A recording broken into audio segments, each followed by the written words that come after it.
श्रोते हो नमस्कार. तुम्ही ऐकत आहात 90.4 मेगाहर्ट्झवरून मसवडचे सामुदायिक रेडिओ केंद्र रेडिओ मानदेश. तसे आजच्या फोनिंग कार्यक्रमात आज संपर्क साधणार आहोत ज्ञानेश डोंगरे यांच्याशी. खास आपल्या मानदेशी श्रोत्यांसाठी. खरं हे सुंदर असे कवी आहेत, सुंदर असे लेखक आहेत आणि त्यांच्या कविता आणि गाणी आज आपण आपल्या श्रोत्यांपर्यंत पोहोचवणार आहोत, खास आपल्या मानदेशी श्रोत्यांसाठी. तर साधूया संपर्क ज्ञानेश डोंगरे यांच्याशी आणि जाणून घेऊया की आज आपल्या श्रोत्यांपर्यंत काय पोहोचवणार आहेत ते. तर साधूया संपर्क आरजे अनुप सोबत. नमस्ते सर. नमस्कार. देशी तरंगवाहिनीच्या या फोन इन कार्यक्रमात आपलं स्वागत आहे सर. नमस्कार. नमस्कार. आज आपल्या श्रोत्यांना काय घेऊन आलेला आहात त्या संदर्भात काय सांगाल? नमस्कार श्रोते हो. आज मी तुमच्यासाठी एक कविता 2-3 घेऊन आलेलो आहे. कारण तुम्हाला माहिती आहे की आज सगळ्या स्त्रियांचा भावाचा उपवास आहे आणि उद्या नागपंचमीचा सण आहे. खर तर सगळ्या स्त्रियांनी नागालाच आपला भाऊ मानलेला आहे आणि खर तर नाग किंवा साप हे शेतकऱ्यांचे मित्र आहेत. हे परंपरापासून चालत आलेलं आहे. ते शेतकऱ्यांचे मित्र आहेत. का तर शेतकऱ्यांचे मित्र तर ते रानातले जे पिकांची नासाडी करणारे उंदीर असतील, घुशी असतील, त्या घुशींचा आणि उंदरांचा नायनाट करण्याचं किंवा ते खाऊन टाकण्याचं काम हे साप करत असतात. परंतु काही गैरसमजामुळे बरेचसे जण आपण काय करतो, शेतात साप निघाला की त्याला मारून टाकत असतो किंवा मारण्याचा प्रयत्न करत असतो. तर तसं न करता खर तर संरक्षण दिलं पाहिजे. तो आपल्याला काय करत नाही, उलट तो आपला मदतच करत असतो शेतीसाठी. आणि म्हणून हा सण, नागपंचमीचा सण सगळीकडे उत्साहानं साजरा केला जात असतोय. तर सर आज आपण आपल्या श्रोत्यांपर्यंत खरं तर नागपंचमीचे काही गीतं घेऊन आलेले आहात आणि नक्कीच हे गीत आपल्या श्रोत्यांना आवडतील. पहिलं गीत आपण आपल्या श्रोत्यांपर्यंत पोहोचवावं किंवा त्या गीतासंदर्भात आपण आपल्या श्रोत्यांना काय सांगू शकाल? तर मला श्रोत्यांना सांगायचं की खरं तर नागपंचमी आज म्हणजे अगदी योगायोगानंच नागपंचमीचा सण आलेला आहे. आज भावाचा उपवास आहे, उद्या नागपंचमीचा सण आहे. पूर्वीच्या काळी असं होतं की सगळ्या बायका गल्लीमध्ये गोळा व्हायच्या एखाद्याच्या अंगणामध्ये आणि सगळ्या फेर धरून नाचायच्या, झिम्मा फुगडी खेळायच्या किंवा मग गाणी अगदी चांगल्या म्हणत असायच्या. एक जण पुढे म्हणायचे, एक दोघी, बाकी सगळे त्यांना साथ देत असायच्या. आता ती गाणी कुठं ऐकायला मिळत नाही. कारण आपण विज्ञानाच्या युगात आलो, 21व्या शतकाकडे वाटचाल चालू केली आणि मग ह्या ज्या तरुण स्त्रिया आहेत, मुली आहेत, त्यांना ही गाणी जुनी माहितीच नाहीत. आता मला आठवतंय की मी लहान असताना आमची आई किंवा आमच्या गल्लीतल्या सगळ्या बायका गोळा व्हायच्या आणि गाणी म्हणायच्या. त्यातलं एक गाणं माझ्या नुसतं फक्त एकच ओळ माझ्या लक्षात होती आणि मग मला असं वाटायला लागलं की ते गाणं जे आहे ते गाणं खरं तर टिकवायला पाहिजे होतं, कोणीतरी लिहून ठेवायला पाहिजे होतं किंवा ते रेकॉर्डिंग करून ठेवायला पाहिजे होतं. पण तसं काही झालं नाही. पण मी लहान असताना ते जे गाणं ऐकलं होतं त्याची एकच ओळ आता जे कोणी ऐकत असतील, जुन्या ज्या समजा आजी असतील किंवा काकू मावशी कोण जर असेल ऐकत असेल तर त्यांना पण हे गाणं माहिती असेल की हे गाणं असं होतं. मी सांगतो तुम्हाला की आषाढ मासी एकादशी श्रावण पंचम पुण्या दिवशी साजणी बाई असं ते गाणं होतं. मग ते गाणं आता मला म्हणजे लक्षात आलं की बाबा हे गाणं आता कुठेही ऐकायला मिळत नाही. आणि मग मला असं वाटायला लागलं की ते गाणं खरं तर सणांवरती आधारित होतं. आणि मग मी आता कवी असल्यामुळं की मला वाटायला लागलं ह्या गाण्याचा आपण विस्तार करावा किंवा सणांचं गाणं आहे. मग नवीन लोकांना किंवा नवीन मुलींना सण कसे एकामागे एक येतात किंवा कसे त्याच काळात जोडले जात होते, पण ते गाणं आता कुठं माहिती नाही कोणाला सुद्धा. मला वाटायला आपण आता नवीन पद्धतीने चाल तीच असे ना, कारण ती आमची आई वगैरे म्हणत असायची. आता आमची आई पण राहिली नाही. आणि मग मला वाटायला लागलं की बाबा तिची एक आठवण म्हणून किंवा ती चाल मी डोक्यात ठेवली आणि मग तिचीच एक सुरुवातीची ओळ घेऊन मग आपले जे सण ओळीने येत असतात, आपण सगळे महाराष्ट्रीयन आहोत, सगळे सण एका ओळीने आपण साजरे करत असतो. आणि अशी एक परंपरा आहे की बेंद्राच्या सुरुवातीपासून म्हणजे बेंद्रापासून सगळ्या सणांना सुरुवात होत असते. म्हणजे बेंदूर ज्या दिवशी येईल त्याच दिवशी वर्षातले सगळे सण येत असतात. असं एक आहे. आता काय एखाद दिवस मागं पुढे होत असेल, पण पूर्वी असं असायचं की बेंदूर ज्या दिवशी येईल, समजा गुरुवारी आला तर सगळे सण गुरुवारीच यायचे. बेंदूर सोमवारी आला की सगळे सण सोमवारी यायचे. आता सुद्धा तसंच होत असेल. पण मग मला वाटायला की ते जे गाणं आहे आता कोणाला माहिती नाही, मग ते गाणं आपण जरा दुरुस्त म्हणण्यापेक्षा मला ते म्हणजे आठवतच नव्हतं. फक्त एकच ओळ आठवती आणि त्याच्यावर ना मी हे नवीन गाणं तयार केलं. मी कवी असल्यामुळं की त्याला सण सगळे जोडलेत आणि सणांची माहिती व्हावी म्हणून ते गाणं मी आता मोठ्याच्या मोठं असं त्या पंचमीच्या चालीवरच तयार केलेलं आहे. तर श्रोत्यांना सर नक्कीच हे आवडेल. श्रोत्यांना सर्वांना माहिती आहे, असं बघितलं तर आपला हा मानदेश आहे आणि मानदेशामधील ज्या गाणी जुनी आहेत ते अजून सुद्धा गायली जातात, परंतु आता हे नवीन पिढी आहे त्यांना हे गाणी माहीत नाहीयेत. तर नक्कीच आपल्या श्रोत्यांना नक्कीच आवडेल हे गाणं ऐकायला आणि तरुण पिढीला सुद्धा आवडेल. तर आपण श्रोत्यांपर्यंत हे गीत पोचवावं. हो, नमस्कार श्रोते हो. आज खरं तर स्त्रियांचा सण आहे आज आणि उद्या. आणि म्हणून त्यांच्यासाठीच ही कविता मी घेऊन आलोय. कारण जुनं जे गाणं होतं, आषाढ मासी एकादशी, श्रावण पंचमी कोण्या दिवशी साजनी बाई, असं सगळ्या मागं म्हणायच्या. आणि मग ते गाणं फक्त एकच ओळ मला आठवते आता. ते गाणं पूर्ण सगळं नष्ट झालं किंवा ते संपून गेलं त्या माणसांच्या बरोबरच, त्या स्त्रियांच्या बरोबरच. आणि म्हणून मग मी ह्याला नवीन रूप दिलं आणि मग ती एक चाल घेऊन आणि तीच एक ओळ घेऊन मी सगळ्या सणांची मालिका या गाण्यामध्ये गुंफलेली आहे. तुम्हाला ते नक्की आवडेल. बघा, सगळे सण पण लगेच लक्षात येतील तुमच्या. आपण ते गाणं आता एका सुरात मी म्हणतोय तुमच्या पुढं. नक्कीच. आषाढ मासी एकादशी, आषाढ मासी एकादशी, बेंदूर आला तिसऱ्या दिवशी साजणी बाई, बेंदूर आला तिसऱ्या दिवशी साजणी बाई, राजा परधान्याचा सण, राजा परधान्याचा सण, बळीराजा करतो पूजन साजणी बाई, बळीराजा करतो पूजन साजणी बाई, गुरुपौर्णिमा गुरुला वंदू, गुरुपौर्णिमा गुरुला वंदू, पंचम आली झोका बांधू साजणी बाई, नागोबाची पूजा करूया, नागोबाची पूजा करूया, चिम्मा फुगडी फेर धरूया साजणी बाई, अगया पंचमीची लाही, अगया पंचमीची लाही, रक्षाबंधन करतय घाई साजणी बाई, रक्षाबंधन करतय घाई साजणी बाई, भावा हाती राखी बांधू, भावा हाती राखी बांधू, सुखात सासर लाग नांदू साजणी बाई, सुखात सासर लाग नांदू साजणी बाई, संकट येता मारू हाका, संकट येता मारू हाका, भाऊ होईल पाठी राखा साजणी बाई, कृष्ण जन्माष्टमीला जागू, कृष्ण जन्माष्टमीला जागू, काना सारखा ताना मागू साजणी बाई, काना सारखा ताना मागू साजणी बाई, दहीहंडी गोपांचा मेळा, दहीहंडी गोपांचा मेळा, पळतच आला बैल पोळा साजणी बाई, पळतच आला बैल पोळा साजणी बाई,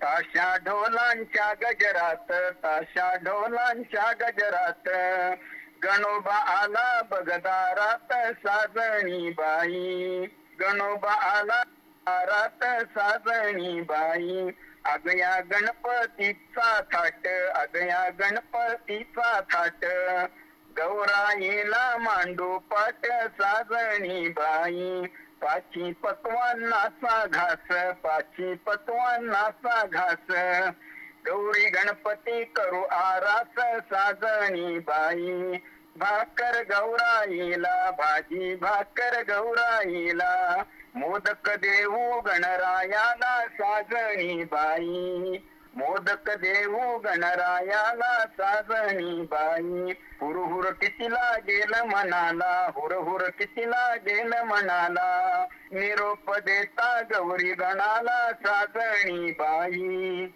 निरोप देता गौरी गणाला साजणी बाई, ओटी भरू काळ्या आईची, ओटी भरू काळ्या आईची, घटस्थापना करू देवीची साजणी बाई, घटस्थापना करू देवीची साजणी बाई, महिषासुरमर्दिनी जगदंबा, महिषासुरमर्दिनी जगदंबा, 9 दिवशी नवरूपात अंबा साजणी बाई, 9 दिवशी नवरूपात अंबा साजणी बाई, नवरात्राचा ग उपवास, नवरात्राचा ग उपवास, दसऱ्याला पोळीचा घास साजणी बाई, सोनं लुटून या दसऱ्याच, सोनं लुटून या दसऱ्याच, विसरून भांडण भेटायाच साजणी बाई, विसरून भांडण भेटायाच साजणी बाई,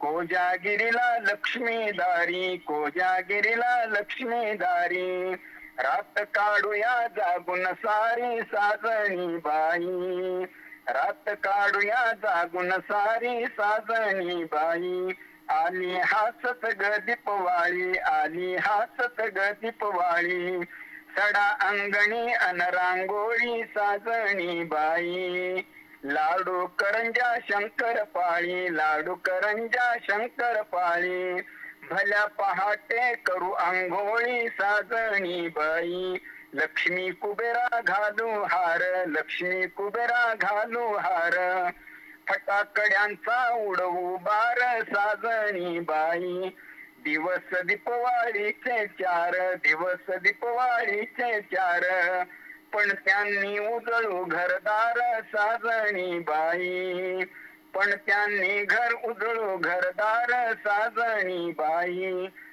आरती ओवाळू भावाला, आरती ओवाळू भावाला, आयुष्य आपले देऊ त्याला साजणी बाई, आयुष्य आपले देऊ त्याला साजणी बाई, तुळशीच्या लग्नाला जाऊ, तुळशीच्या लग्नाला जाऊ, उरलेली दीपवाळी खाऊ साजणी बाई, उरलेली दीपवाळी खाऊ साजणी बाई, लुटूया संक्रांतीचे वाण, लुटूया संक्रांतीचे वाण, तिळगुळ वाटून करू सन्मान साजणी बाई, महाशिवरात्रीला शिवपूजन, महाशिवरात्रीला शिवपूजन, शिवलीला अमृत पारायण साजणी बाई, बोंबा मारत आली होळी, बोंबा मारत आली होळी, धुलवड चिखला मध्ये लोळी साजणी बाई, धुलवड चिखला मध्ये लोळी साजणी बाई, मारत रंगांच्या पिचकारी, मारत रंगांच्या पिचकारी, रंगपंचमी गंमत न्यारी साजणी बाई, रंगपंचमी गंमत न्यारी साजणी बाई, आली नववर्षाची स्वारी, आली नववर्षाची स्वारी, बुडी उभारू दारोदारी साजणी बाई, गुढी उभारू दारोदारी साजणी बाई, खाऊ कडुलिंबाचा पाला, खाऊ कडुलिंबाचा पाला, नवमीला श्रीराम जन्मला साजणी बाई, मारुती राया जन्म आला, मारुती राया जन्म आला, बघ सूर्या धरण्यास निघाला साजणी बाई, बघ सूर्या धरण्यास निघाला साजणी बाई, मुहूर्त अक्षय तृतीया साधू, मुहूर्त अक्षय तृतीया साधू, सरतील बाधा जणू की जादू साजणी बाई, वटपुनवीचा भारी तोरा, वटपुनवीचा भारी तोरा, वडास फेऱ्या घेऊन दोरा साजणी बाई, वडास फेऱ्या घेऊन दोरा साजणी बाई, दरवर्षी हे येतील सण, दरवर्षी हे येतील सण, भरून जाईल हर्षाने मन साजणी बाई, भरून जाईल हर्षाने मन साजणी बाई. धन्यवाद. खूप छान सर. ही आपण गीत सर आपण म्हणू त्याला, आणि हे गीत आपण आपल्या श्रोत्यांपर्यंत पोहोचवलं, आणि जे आपले 12 महिन्यातील सण आहेत जे आपण साजरे करतो ते आपण आपल्या श्रोत्यांपर्यंत पोहोचवले, आणि नक्कीच ह्या वेगळ्या चालीमध्ये हे सण आपण आपल्या श्रोत्यांपर्यंत पोहोचवले, आणि नक्कीच श्रोत्यांना सुद्धा आवडले असतील हा कार्यक्रम, कारण खूप चांगल्या पद्धतीने तुम्ही या प्रत्येक सणाचं वैशिष्ट्य काय आहे, प्रत्येक सण कशा पद्धतीने साजरा केला जातो, या सर्व गोष्टी आपण या आपल्या गीतातून आपल्या श्रोत्यांपर्यंत पोहोचवल्या. तर खूप छान सर. तर सर खरं तर आपण बघत आहोत की यंदा ही सर्व जे उत्साह आहे, तो आनंद आहे, तो सुद्धा कुठे ना कुठेतरी कोरोनाचा एक त्याला आळा बसलेला आहे या सणांना, कारण सध्या आपण बघतोय की कोरोनाची महामारी ही सध्या वाढत चाललेली आहे, आणि येणारे सण जे आहेत ते पण सुद्धा आता आपल्याला घरी बसूनच करावे लागणार आहेत, आणि सर्व गोष्टी या घरातूनच आपण करणे खूप गरजेचं आहे. तर या निमित्ताने आपल्या श्रोत्यांना सुद्धा आपण विनंती करूया की जरी आता सण आलेला आहे तरी सुद्धा आपण घरातून कशा पद्धतीने आपल्याला हा सण साजरा करता येईल आणि कशा पद्धतीने तो त्याचा आनंद आपल्याला घेता येईल याच्याकडे आपण बघणं सुद्धा सर खूप गरजेचं आहे. तर सर आणखीन एखादी कविता किंवा एखादं आणखीन गीत आपण आपल्या श्रोत्यांपर्यंत पोहोचवू शकाल का? बरं, आणखी एक कविता आता म्हणतो मी, एक लेखीची कविता. आता कसं असतंय, आपल्याकडं सणांची सुरुवात वैशाख महिन्यात खरं तर लग्न सराई असते, आणि लग्न सराईनंतर लेक नांदायला गेली की तिला श्रावण महिन्यात घ्यायला येतं, म्हणजे माहेरला तिला आणायची असते, आणि मग श्रावण महिन्यात श्रावण पाठी वगैरे पूर्वीचे म्हणजे पद्धती होत्या. पण लेक येणं म्हणजे लेक खरंच आपल्या काळजाचा तुकडा असतो. आणि लेक आपल्या घरी येणं म्हणजे आईला, भावाला, वडिलांना, बहिणीला कितीतरी असा आनंद झालेला असतोय की कधी एकदा माझी लेक घरी येते, असं त्यांना रात्रभर झोप लागत नाही, अशा प्रकारची त्यांची अवस्था झालेली असते. किंवा लेक जर लेक चांगली असली तर सगळ्या गावाला, गल्लीला सुद्धा वेळ लागलेला असते की बाबा कधी माहेर येते ही लेक, कारण अतिशय चांगली अशा प्रकारची लेक नांदायला गेलेली आहे. तर त्या लेकीची एक कविता मी आता आपला पुढे सादर करतो, कारण आता बऱ्याचशा लेकी नागपंचमीच्या सणासाठी घरी आल्या असतील आणि त्या लेकी येताना खरं तर ती आईला माहिती आहे किंवा वडिलांना माहिती आहे की लेक येणं म्हणजे किती आनंद असतो. लेक येणं म्हणजे मला वाटतं की मी इथं लिहिलंय कवितेत की लेक येणं म्हणजे आनंदाचा सणच आहे तो, माझी लेक घरी येणं म्हणजे. आणि अशा प्रकारची एक कविता मी आता तुम्हाला तुमच्या पुढे सादर करतो की लेकीची कविता. ती लेक येणं म्हणजे कसं वाटतंय आईला, वडिलांना. श्रोते ऐकूया आपण ती कविता. लेक लाडाची लाडाची लाडाची आज माहेरी याची, लेक लाडाची लाडाची लाडाची आज माहेरी याची, सुपाय वड झालं या काळीज, सुपाय वड झालं या काळीज, रातभर बाई डोळा नाही निज, रातभर बाई डोळा नाही निज, दारी रांगोळी कसली काढायाची, लेक माहेरी याची, लेक लाडाची लाडाची लाडाची आज माहेरी याची.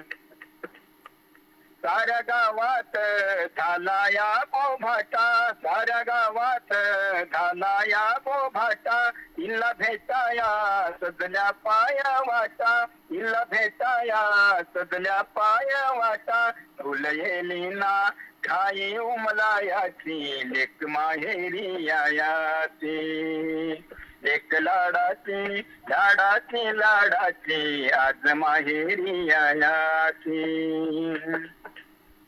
भाऊ धाकला गेला या मोराळी, भाऊ धाकला गेला या मोराळी, गाव वेशीला देईल गहाळी, गाव वेशीला देईल गहाळी, गाडी उधळत सर्जाची राजाची, लेक माहेरी याची, लेक लाडाची लाडाची लाडाची आज माहेरी याची. आल्या नटुनी साऱ्या मैतरणी, आल्या नटुनी साऱ्या मैतरणी, डोळ वाटला कधी येईल हरणी, डोळ वाटला कधी येईल हरणी, गोड गुप्पीत कानी सांगायाची, लेक माहेरी याची, लेक लाडाची लाडाची लाडाची आज माहेरी याची. साज शृंगार केला या साऱ्यानी, साज शृंगार केला या साऱ्यानी, डोळ वाटला कधी येईल हरणी, सारी तोरण बांधिली शेजाऱ्यानी, साज शृंगार केला या साऱ्यानी, सारी तोरण बांधली शेजाऱ्यानी, लेक साऱ्यांच्या जीवाची भावाची, लेक माहेरी याची, लेक लाडाची लाडाची लाडाची आज माहेरी याची. हे करू का ते आवरला मन, हे करू का ते आवरला मन, येण लेकीच आनंदाचा सण, येण लेकीच आनंदाचा सण, माया शब्दात नाही मावायाची, लेक माहेरी याची, लेक लाडाची लाडाची लाडाची आज माहेरी याची, आज माहेरी याची. खूप छान सर गीत आहे ते आपण आपल्या श्रोत्यांपर्यंत पोहोचवलं आणि नक्कीच आपल्या खरं तर माहेरी ही लेक असते आणि या लेकीचं आपण स्वागत कसं केलं पाहिजे आणि सगळ्याला उत्सुकता कशी लागलेली असते ह्या गीतातून आपण पोहोचवलेलं आहे. आणि खरंच ही उत्सुकता सर्वांना लागलेली असते, कारण हा सण जो आहे येणारं ही नागपंचमी आहे उद्याची किंवा आज जी आहे ती पहिल्यांदा जी नवरी असते ती पहिली नागपंचमी म्हणून आपल्या माहेरी साजरी करत असते आणि खूप चांगला उत्साह खूप आनंद असतो त्याच्यामध्ये. आणि सर्वांना उत्सुकता सुद्धा असते की पहिलाही नागपंचमी आहे आणि ही नागपंचमी आपण साजरी करायची असते. तर खूप छान सर, आपण ह्या जुन्या ज्या आठवणी आहेत त्या आपण या गीतातून आणि या कवितेतून आपल्या श्रोत्यांपर्यंत पोहोचवत असता. 12 सणांची माहिती आणि हे गीतसुद्धा आपण आपल्या श्रोत्यांपर्यंत पोहोचवलं. नक्कीच श्रोत्यांना सुद्धा हे खूप आवडलं असणार आहे. तर सर, खूप छान आज आपण आपल्या श्रोत्यांशी संवाद साधला. आपल्या 2 गाणी आपण आपल्या श्रोत्यांपर्यंत पोहोचवली आणि नक्कीच ही गाणी श्रोत्यांना सुद्धा आवडली असतील, कारण जी जुनी परंपरा आहे, जी आपली संस्कृती आहे ती जोपासण्याचं काम आपण करत आहात आणि नक्कीच श्रोत्यांना सुद्धा ही आवडली असेल. तर सर, मी मानदेश तरंग वाहिनीच्या वतीने सर आज आपणास धन्यवाद देतो की आपण ही आपल्या 2 गीतं आपण आपल्या श्रोत्यांपर्यंत पोहोचवली त्याबद्दल. हो सर, धन्यवाद सर्व श्रोत्यांचे. तुम्ही म्हणजे मला खरं तर बऱ्याच वेळा संधी इथं दिलेली आहे तुम्ही मानदेश तरंग वाहिनीने. त्याबद्दल मानदेश तरंग वाहिनीचे मान्य श्री अनुपजी यांचा आणि सर्व श्रोत्यांचा, सर्व श्रोते माझे कविता नेहमीच ऐकत असतात, त्या सर्व श्रोत्यांचे मी आभार व्यक्त करतो. धन्यवाद सर. धन्यवाद. तसे तेव्हा हा कार्यक्रम आपणास कसा वाटला ते मला कळवा नक्कीच माझ्या दूरध्वनी क्रमांकावर. त्यासाठी माझा मोबाईल नंबर आहे 9921917220 या मोबाईल नंबरवरती. श्रोते हो, पुन्हा एकदा माझा नंबर पोहोचवतो 9921917220 या मोबाईल नंबरवर नक्कीच तुमची प्रतिक्रिया पोहोचवत राहा आणि ऐकत राहा मानदेश रेडिओ.